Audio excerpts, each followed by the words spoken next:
Hello sir, మీరు lucky లాటరీలో 1,00,000 రూపాయలు గెలుచుకున్నారు.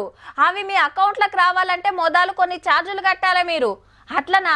ఎంత పంపాలి సారు?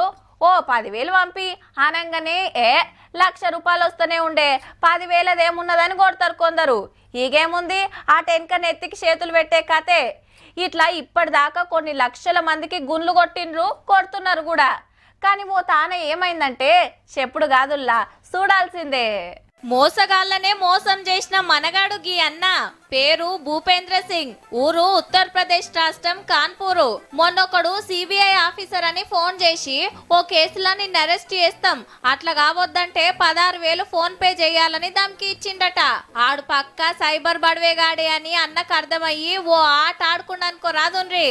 అన్న నన్ను అరెస్ట్ చెయ్యకే, నీకు పైకం పంపిస్తా, ఓ కాడ బంగారి గొలుసు కుద్వ పెట్టినా, ఓ 3,000 నాకు కొడుతివా అంటే అది ఇడిపించి అమ్మేసి అడిగినంత ఇస్తా అని నమ్మిచ్చిండు. మంచిగా ఆడో బిత్తిరిగాడు ఉన్నట్టుండు, ఉత్తగానే నమ్మి సరే అని 3,000 గీ అన్న అకౌంట్ లో కొట్టిండు.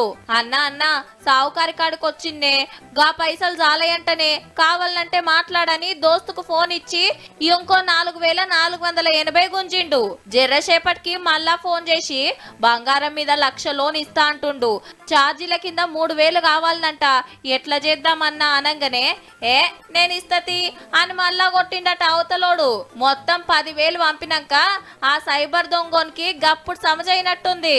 అబ్బెరకొండో, అందరికి గుండు కొట్టే నాకే గుండు కొట్టిండని, నీకు దండం పెడతనే నా పైసలు నాకు పంపు అని ఫోన్ల మీద ఫోన్లు చేస్తుంటే గీ అన్న పోయి పోలీస్ కంప్లైంట్ ఇచ్చిండు. సైబర్ దొంగోడు పంపిన గా 10,000ను గరీబులకు దానం చేస్తాడట. ఇంకోళ్ళైతే ఉత్తగనే ఆదురుకొని అడిగినంత కట్నం పంపిద్దురు. మన భూపేందర్ భయ్య గింత కూడా బుగులు పడకుండా ఆ దొంగతాన్నే కొట్టేసినవంటే నువ్వు మామూలోనివి కాదే. మీగిన గసంటోళ్ళు తలిగితే చూడుండ్రి మళ్ళా. కానీ ఆత్రమాత్రంలా మీ బ్యాంక్ వివరాలు చెప్పే రాయింత జర పైలం.